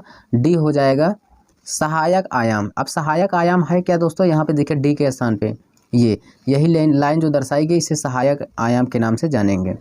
चलिए अगला भी देख लेंगे, उसको भी क्लियर करते हैं। यहाँ पे चित्र में कार्यात्मक बीमा है। कार्यात्मक बीमा जो ये वाली लाइन दिखाई गई ए, यही है दोस्तों कार्यात्मक बीमा। ए ऑप्शन करेक्ट होगा। चलिए आगे देखते हैं दोस्तों। चलिए दोस्तों आगे देखते हैं और वो क्या कह रहा है उसको भी समझेंगे हम लोग, ठीक है। यहाँ पे इस क्वेश्चन का आंसर आपको पता चला, चित्र में कार्यात्मक बीमा को दर्शाता है। ए ऑप्शन आपका करेक्ट हो जाएगा। तो यहाँ पे आपका आंसर कौन सा हो जाएगा? ए ऑप्शन करेक्ट होगा, ठीक है भाई। चलिए यहाँ पे देखेंगे, चित्र में साइज डायमेंशन चुनो। चित्र में साइज डायमेंशन जो होता है वो क्या होता है? बी ऑप्शन होगा। साइज कितने साइज का है, ये हो जाएगा बी ऑप्शन, ठीक है।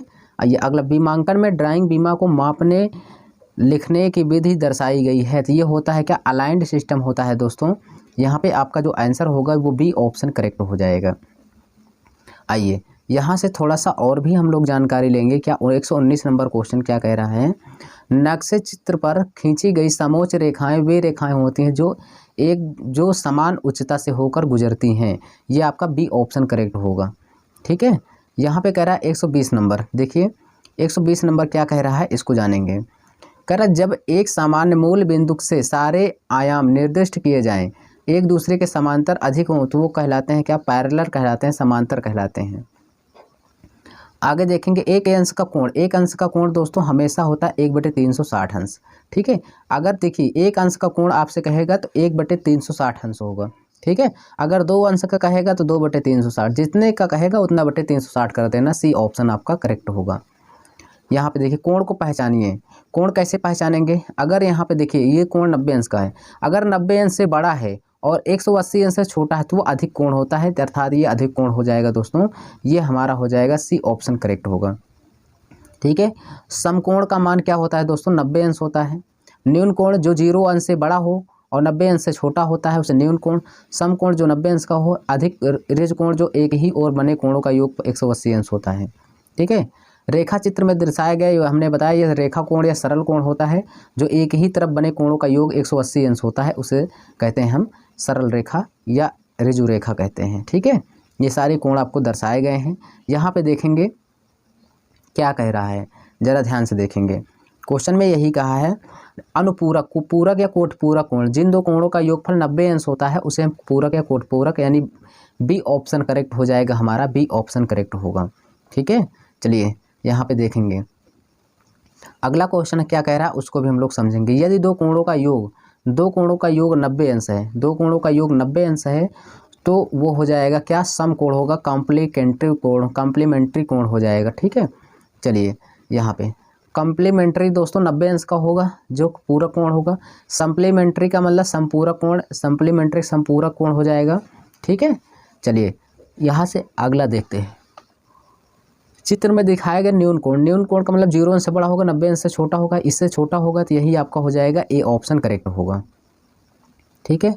चलिए यहाँ पे आगे भी देख लेंगे दोस्तों। ये सारे कोण को दर्शाए गए हैं दोस्तों। अब इसको मैं पढ़ूँ या ना पढ़ूँ आपको आना चाहिए, ठीक है। ये देख लीजिए, खुद देख लीजिए दोस्तों, सब कुछ लिखा है, ठीक है। चलिए यहाँ पे देखिए अगला क्वेश्चन। दीर्घवृत्त के बड़े अक्ष के समकोण पर बने सीधी रेखा को नियता कहते हैं। सी ऑप्शन करेक्ट होगा। यहाँ पे कह रहा है क्या?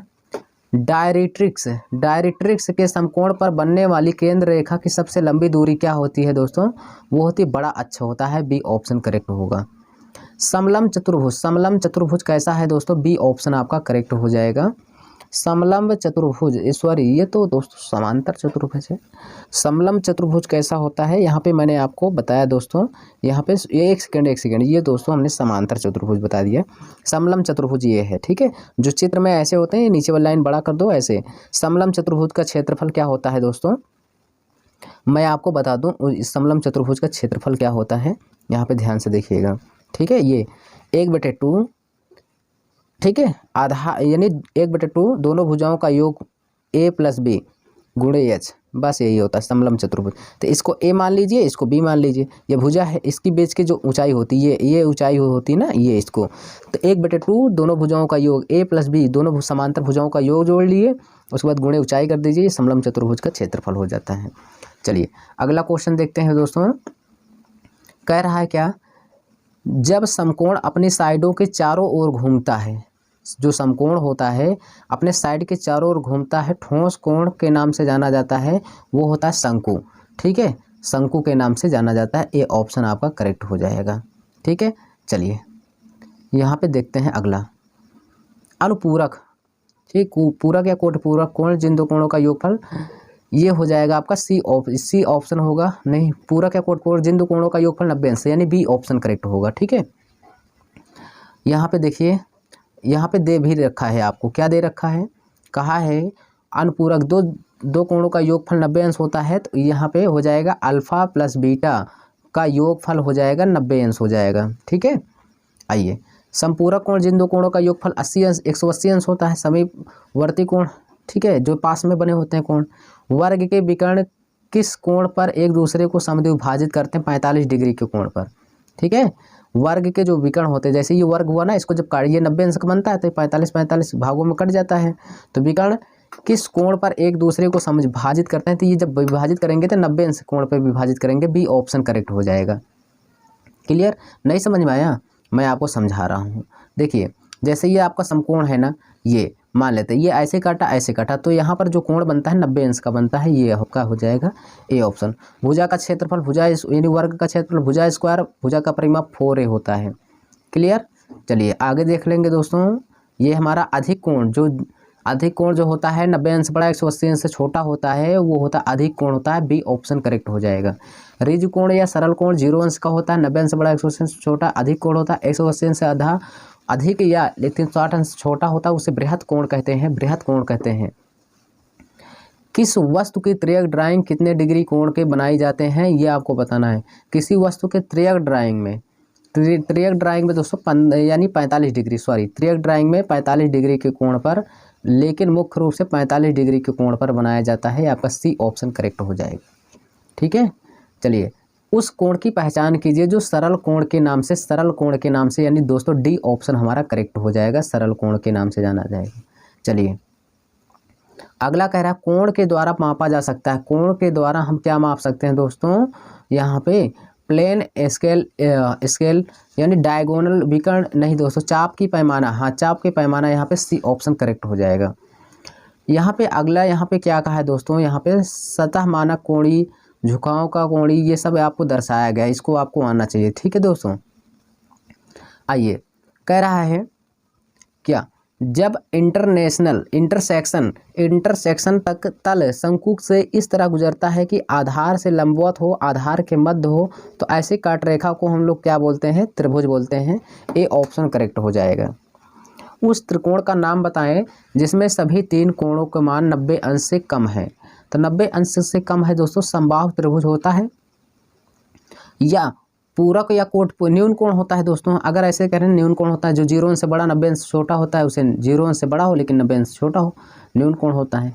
चलिए, सेट स्क्वायर का आकार कैसा होता है दोस्तों? त्रिभुजाकार होता है, हमेशा त्रिभुजाकार होगा ये, ठीक है। चलिए यहाँ पे कहा है सेट स्क्वायर का प्रयोग 15 के गुणांक में कोण बनाए जा सकते हैं, ठीक है, 15 के गुणा। आइए, सुवाकारीय त्रिभुज के लिए कोई भी कोण निम्न में से कम नहीं होना चाहिए। कौन सा? 30 से कम और 120 से अधिक, यानी बी ऑप्शन करेक्ट हो जाएगा। ठीक है, यहाँ पे सु आधारित स्थिति में किसी त्रिभुज का कोई भी कोण से कम नहीं होना चाहिए, 30 से कम नहीं होना चाहिए और 120 से ज़्यादा नहीं होना चाहिए दोस्तों, ये आपको क्लियर होना चाहिए। ठीक है, delta percent angle total diamond किस निर्देश के अवसर है दोस्तों, ये हो जाएगा लेंथन हो जाएगा, बी ऑप्शन करेक्ट हो जाएगा। ठीक है, आइए अगला क्वेश्चन देख लेंगे। यहाँ पे यदि एक आयत को किसी भुजा के चारों तरफ घुमाया जाता है तो वो बेलन बन जाएगा दोस्तों। जैसे ये आयताकार है ना, इसको आप रोल लपेटते हुए चले आओगे तो ये आपका बेलन बन जाता है, सिलेंडर बन जाता है। बेलन का आयतन जो होता है दोस्तों पाई आर स्क्वायर एच होता है, पाई आर स्क्वायर। बेलन का वक्र पृष्ठ होता है 2 पाई आर एच, 2 पाई आर एच। बेलन के संपूर्ण पृष्ठ का क्षेत्रफल 2 पाई आर होता है, 2 पाई आर एच प्लस आर होता है, एच प्लस आर होता है। ठीक है, देखिए बेलन का आयतन पाई आर स्क्वायर है, बेलन का वक्र पृष्ठ 2 पाई आर एच, बेलन के संपूर्ण पृष्ठ का क्षेत्रफल 2 पाई आर एच प्लस आर। बेलन की आधार की त्रिज्या, आधार का परिधि दोस्तों 2 पाई आर होता है। बेलन के आधार का क्षेत्रफल पाई आर स्क्वायर होता है। मैंने आपको 5 फार्मूले बताए दोस्तों बेलन से, इससे ज़्यादा क्वेश्चन बेलन से बनते ही नहीं। ठीक है, चलिए आगे देखते हैं। दिए गए छायांकित भाग को किस नाम से जानते हैं, तो इसे दोस्तों हम लोग किसके नाम से जानते हैं, चाप के या त्रिज्यखंड के नाम से। बहुत जानेंगे तो त्रिज्यखंड या वृत्तखंड के नाम से जानेंगे इसको। ठीक है, चलिए यहाँ से मैं आपको बता दूं। चलिए आगे देखते हैं। यहाँ पे मैं सारे क्वेश्चनों को मैं क्लियर कर सकता हूँ। वृत्तखंड मैंने कहा ना, इसको वृत्तखंड के नाम से जानेंगे। वृत्त का खंड, त्रिज्यखंड कब होता है, जब केंद्र से यहाँ से खुद थोड़ा बड़ा कटा होता है, त्रिज्यखंड होता है। तो ये वृत्तखंड है, ए ऑप्शन करेक्ट होगा।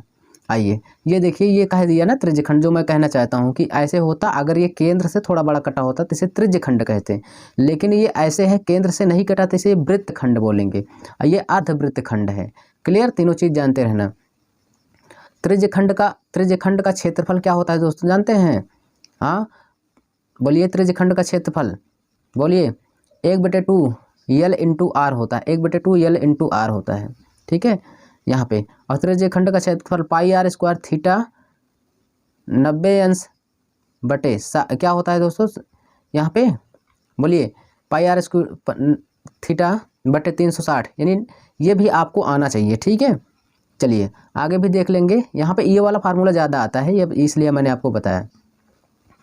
निम्न में से कौन सी द्विविमीय आकृति है, द्विविमीय आकृति कौन सा है, यहाँ पे दोस्तों आयत है, ये होगा। और सभी यानी 2 डायमेंशन है, ये आप इतना जानिए बस। वृत्त में ये इसमें, क्योंकि इसमें जिसमें ऊंचाई नहीं होता वो 2 डायमेंशन ही होता है। ठीक है, चलिए जिसमें ऊंचाई होता है उसमें क्या होता है, त्रिविमीय 3 डायमेंशन होता है।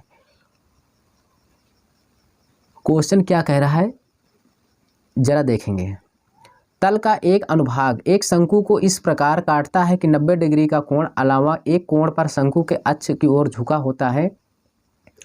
इस तरह दोस्तों कह रहा है, इस तरह सभी उत्पादकों को काटता है। इस तरह बने अनुभाग को हम लोग क्या कहेंगे, आयताकार परवलय या क्या कहेंगे, बोलिए। बहुत ही बेहतरीन क्वेश्चन है दोस्तों ये, 146 नंबर क्वेश्चन। ठीक है, जो कई बार एग्जामों में आ भी चुका है। ठीक है, यहाँ पे हो जाएगा आपका डी ऑप्शन करेक्ट हो जाएगा। क्लियर भाई, डी ऑप्शन करेक्ट होगा। चलिए आगे देखते हैं। यहाँ पे देखेंगे थोड़ा सा और भाई, यहाँ पे देख लेंगे। कॉनिक सेक्शन में अति परवलय या हाइपरबोला प्राप्त करने के लिए सेक्शन प्लेन होना चाहिए। हमारा जो सेक्शन प्लेन होना चाहिए वो कैसा होना चाहिए, मैं आपको बता दूं दोस्तों। सेक्शन प्लेन जो हमारा होना चाहिए वो कैसा होता है, वो होता है आपका शंकु के ऊर्ध्वाधर अक्ष के समांतर, ए ऑप्शन करेक्ट होगा।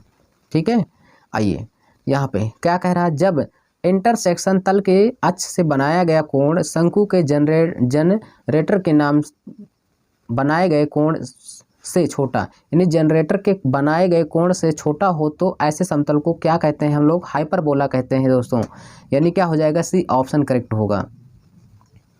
यहाँ पे कह रहा है जब इंटरसेक्शन तल अक्ष के अवनत हो लेकिन शंकु के जनरेटरों में एक के समांतर हो तो समतल क्या कहते हैं दोस्तों, यहाँ पे पैराबोला कह देंगे। डी ऑप्शन करेक्ट हो जाएगा।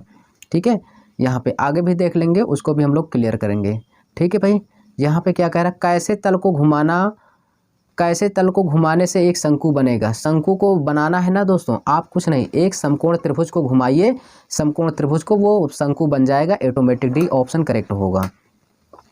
दीर्घवृत्त दीर्घ वृत्त के बड़े व्यास का मान होता है जीवा, मेजर डायमीटर होता है जिसे, ठीक है, मेजर एक्सिस बोलते हैं, मेजर अक्ष जिसे हम लोग दोस्तों दीर्घ अक्ष के नाम से जानेंगे। ए ऑप्शन करेक्ट हो जाएगा, ठीक है। चलिए अगला देखिए, अब दीर्घ अक्ष आप लोग पढ़ लेंगे यहाँ पे, क्यों, दीर्घवृत्त शीर्ष के बीच अधिकतम दूरी नियता समकोण दीर्घवृत्त के केंद्र से होकर जाती है। लघु अक्ष नियमता के आधार अधिकतम जो दीर्घ अक्ष के केंद्र से समकोण पर काटती है। क्लियर। चलिए आगे देख लेंगे भाई, रेडियल रेखा विकास विधि में शंकु के विकास के लिए दोस्तों क्या हो जाएगा, थीटा बराबर D/L गुणे 180 अंश होता है। ये आपको आना चाहिए, फार्मूला है, ठीक है। चलिए आगे भी देख लेंगे दोस्तों, एक राइट सर्कुलर फोन यानी सर्कुलर कोण के विभिन्न कोणों में कटिंग प्लेन दिखाए गए हैं। इसमें से दीर्घवृत्त का कटिंग प्लेन क्या हो जाएगा, कटिंग प्लेन यहाँ पे दोस्तों आपका हो जाएगा, जो होगा दोस्तों ये ऑप्शन में देखेंगे तभी तो पता चलेगा, क्यों भाई, ये हो जाएगा आपका बी, यहाँ पे बी ऑप्शन करेक्ट हो जाएगा, ठीक है। चलिए आगे देख लेंगे, जब किसी शंकु को उसके आधार के समानांतर प्लेन से काटा गया तो यह कॉनिक सेक्शन बनाता है, कैसा, सर्कल बनाएगा, वृत्त बनाएगा, ठीक है। यहाँ से देख लीजिए, जब किसी शंकु को किसी को आधार समांतर प्लेन से काटा जाता है तो सेक्शन वृत्त, यानी यहाँ से जब हम काट देंगे तो ये क्या बनाएगा, प्लेन ही तो बनाएगा, वृत्त ही तो बनाएगा, ठीक है। चलिए आगे देखते हैं, अति प्रबलय के लिए उत्केंद्रता का मान होगा जो दोस्तों वो हो जाएगा, ये हो जाएगा ई का मान 1 से बड़ा होगा, ठीक है। परवलय के लिए मान दिया गया है, वृत्त के लिए मान दिया गया है, ये सब आना चाहिए। यहाँ पे देखिए हेक्सागन के को बनाने में किस विधि का प्रयोग किया गया है, हेक्सागन को बनाने में दोस्तों एक्सपेंशन विधि का प्रयोग किया गया है, डी ऑप्शन करेक्ट होगा। चलिए यहाँ से देख लेंगे आगे भी क्वेश्चन, उसको भी हम लोग क्लियर करेंगे। यहाँ पे ये क्या कह रहा है, जब एक साधारण आकृति अपने अक्ष के चारों तरफ घूमती है तब एक ठोस कोण का निर्माण होता है। जब एक समकोण त्रिभुज अपने अक्ष के चारों तरफ घूमता है तब निम्न में से ठोस कोण का निर्माण होता है, तो ये होता है शंकु, ए ऑप्शन करेक्ट होगा। देखिए शंकु, समकोण त्रिभुज जब अपने चारों ओर घूमता है तो शंकु का निर्माण करता है, अर्धवृत्त घूमता है दोस्तों तो गोला का निर्माण करता है, आयत घूमता है तो बेलन का निर्माण करता है। ये तीनों पॉइंट आपको याद होने चाहिए, ठीक है। एक क्षेत्र को चित्र में प्रदर्शित के अनुरूप मापा गया निर्देशांक यक्स क्या है। अब चित्र को देखें भाई, यक्स क्या कह रहा है, यक्स कहाँ, ये अच्छा यक्स ये है, इसका मतलब है क्या 50 mm यहाँ पे हो जाएगा 50, ये आपका ए ऑप्शन करेक्ट हो जाएगा, ठीक है। चलिए कर चित्र में एक में निर्देशांक माप y है, y का मतलब क्या हो जाएगा दोस्तों, यहाँ पे c हो जाएगा 86.60 है, ठीक है। यहाँ पे देखिए, जब इंटरसेक्शन तल शंकु के आधार के समांतर गुजरता हो तो काट को क्या कहते हैं, वृत्त। इंटरसेक्शन तल शंकु के आधार के समानांतर गुजरता है तो इंटरसेक्शन का मतलब जैसे शंकु होता है ना, उसको जब हम कट कर देते हैं यहाँ से तो वो नीचे भी तो वृत्त बनाएगा यार, ठीक है। यहाँ पे वृत्त बनता है, डी ऑप्शन करेक्ट हो जाएगा। जब बेलन को आधार पर झुके हुए एक परिच्छेद तल पर काटा जाता है तो परिच्छेद आकृति कैसा होगा दोस्तों, तो ये आपका कैसा हो जाएगा, ये आपको बताना है। बहुत ही अच्छा क्वेश्चन है दोस्तों, ठीक है, बहुत ही अच्छा क्वेश्चन है, आपको बताना होगा। इस क्वेश्चन का जो आंसर होगा ए ऑप्शन होगा कि नहीं होगा, बोलिए।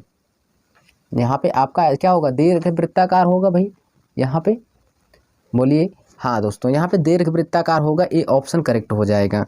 चलिए आगे भी देख लेंगे। यहाँ पे कह रहा है क्या, वृत्त के उस भाग का नाम बताइए जो आर्क चाप और आर्क कॉर्ड के द्वारा बनाया जाता है, तो इसको हम बोलते हैं सेगमेंट बोलते हैं, सेगमेंट या वृत्तखंड जिसे बोलते हैं। वृत्त के चाप जीवा के बीच के भाग को वृत्तखंड बोलते हैं, ठीक है। यहाँ पे आपको आना चाहिए। कह रहा है क्या भाई, कह रहा एक वृत्त के चाप व जीवा से घिरे भाग को किस नाम से जानते हैं, तो यहाँ पे वृत्तखंड के नाम से जानेंगे, ए ऑप्शन करेक्ट हो जाएगा। और त्रिज्यखंड दोस्तों, जब यहाँ केंद्र से कोई चीज़ यहाँ पे कट के निकले तब उसे के वृत्तखंड को बोलेंगे, सॉरी हाँ वृत्तखंड के नाम से जानेंगे, ठीक है। यानी इसको त्रिज्यखंड के नाम से जानेंगे, सॉरी यहाँ पे त्रिज्यखंड है ना। चलिए आगे भी देख लेंगे, उसको भी हम लोग क्लियर करेंगे। चलिए यहाँ पे देखेंगे क्या कह रहा है, एक बिंदु का बिंदु पथ जो समतल में इस प्रकार गमन करे कि एक निश्चित बिंदु तथा एक निश्चित रेखा इसकी दूरियों के अनुपात हमेशा नियत रहता है, वो कहलाता है संकोण, यानी सी ऑप्शन करेक्ट हो जाए। कॉनिकल जैसे शंकु के नाम से जानते हैं। ठीक है, कह रहा है क्या, जब किसी शंकु को कटिंग प्लेन किसी कोण पर काटे तथा सभी जनरेटर कट जाएं तो कोनिक सेक्शन कहलाता है। वो क्या कहलाएगा भाई, यहाँ पे कोनिक सेक्शन इस तरीके से वो जो कहलाएगा वो क्या कहलाएगा, इसको आपको बताना है। वो कहलाएगा दीर्घवृत्त, यानी एलिप्स कहलाएगा। सी ऑप्शन करेक्ट होगा। आइए यहाँ पे आपसे कह रहा है, ये देखिए, कोई शंकु हो कटिंग प्लेन कोण जनरेटर से काटा जाए तो कॉनिक सेक्शन दीर्घ एलिप्स कहलाएगा दीर्घवृत्त। हल्का शंकु को ऐसे है ना, उसको तिरछा ऐसे काट दो, एलिप्स कहलाएगा दीर्घवृत्ताकार। ठीक है, ये कटिंग प्लेट है, ये जनरेटर है दोस्तों, ये दीर्घवृत्त बन रहा है। यहाँ पे आपको आना चाहिए। चलिए, यहाँ पे जब शंकु को कटिंग प्लेन उसकी तिर्यक रेखा कर्वलय समांतर काटे जाएं तो वो कैसा बनता है, दीर्घवृत्त बनेगा, परवलय पैराबोला बनता है दोस्तों। यहाँ पे बी ऑप्शन करेक्ट होगा। ठीक है, ये देखिए, जब उसको एकदम से ऐसे तिरछा करके काटा जाए तो ये ऐसा परवलय आकार का बनता है। ठीक है, चलिए अगला, इन कोनिक सेक्शन में कटिंग प्लेन तिर्यक रेखा स्ट्रेट लाइन के समांतर नहीं होता, आधार गुजरता है कहाँ पर दोस्तों, अति परवलय में। ठीक है, हाइपरबोला, यानी डी ऑप्शन करेक्ट हो जाएगा। ठीक है, चलिए आगे भी देख लेंगे दोस्तों, हम लोग उसको भी क्लियर करेंगे। जब कोई अर्धवृत्त अपने व्यास के चारों ओर घूमता है, अर्धवृत्त वो गोला बनाता है दोस्तों, ए ऑप्शन आपका करेक्ट हो जाएगा। ठीक है, बड़ा अक्ष और छोटा अक्ष में पाया जाता है, वो बड़ा अक्ष और छोटा अक्ष पाया जाता है किसमें, एलिप्स में, दीर्घवृत्ताकार में पाया जाता है। ठीक है, ये पॉइंट आपको आने चाहिए भाई, ये चीज़ें क्लियर। चलिए आगे देखते हैं। समपरिमाण प्रक्षेप में वृत्त दिखाई देता है, कैसा, एक दीर्घवृत्त की तरह दिखाई देता है। ठीक है, सही विकल्प का चयन करिए। किसी वृत्त की सममितीय प्रक्षेपण होता है, वो होता है एलिप्स, दीर्घवृत्त होता है। ए ऑप्शन आपका करेक्ट हो जाएगा। ठीक है, निम्नलिखित में से कौन शंक्वाकार काट नहीं है, वर्ग है, वर्ग दोस्तों शंकु नहीं बन सकता, दीर्घवृत्त है, परवलय है, वृत्त है, ये सभी बन सकते हैं, जबकि बी नहीं बन सकता है। अगला क्या कह रहा है, वृत्त की परिधि पर स्थित उस बिंदु को खींचे गए वक्र को क्या कहते हैं, जो सीधी रेखा पर घूमता है, उसे कहते हैं हम लोग क्या कहते हैं, जो सीधी रेखा पर दोस्तों घूमता है, हम उसको क्या बोलेंगे, तो हम उसको जो बोलते हैं दोस्तों यहाँ पे, वो क्या होता है इसका, शायद इसको चक्राम यानी साइक्लिड के नाम से भी जानते हैं क्या। हाँ, डी ऑप्शन करेक्ट हो जाएगा। ठीक है, चलिए आगे भी देख लेंगे। यहाँ पे अगला क्वेश्चन क्या है, ये कह रहा क्या, आवर्ती गति करता दोलन तो एक बिंदु द्वारा उसके जुड़ी रस्सी या डोरी के अनुदिश वक्र एक स्थिर गति द्वारा रेखांकित होता है, जिसे कहते हैं स्पाइरल कहते हैं। बी ऑप्शन करेक्ट होगा, स्पाइरल कहते हैं, बी ऑप्शन। ये देखो, ये ऐसे घूम रहा है ना, इसे स्पाइरल कहते हैं। तो ये आपका आंसर बी ऑप्शन करेक्ट हो जाएगा। तो दोस्तों हमने आपको 174 क्वेश्चन लेकर आया था दोस्तों यहाँ पर, और बहुत ही इम्पोर्टेंट क्वेश्चन था दोस्तों। यहाँ से हम लोगों ने फिटर यानी बेसिक साइंस इंजीनियरिंग ड्राइंग के क्वेश्चन किए। अगर भी दोस्तों वीडियो समझ में आया हो तो चैनल को जरूर सब्सक्राइब करिए, लाइक करिए, शेयर करिए। हम मिलेंगे आपको नेक्स्ट वीडियो में।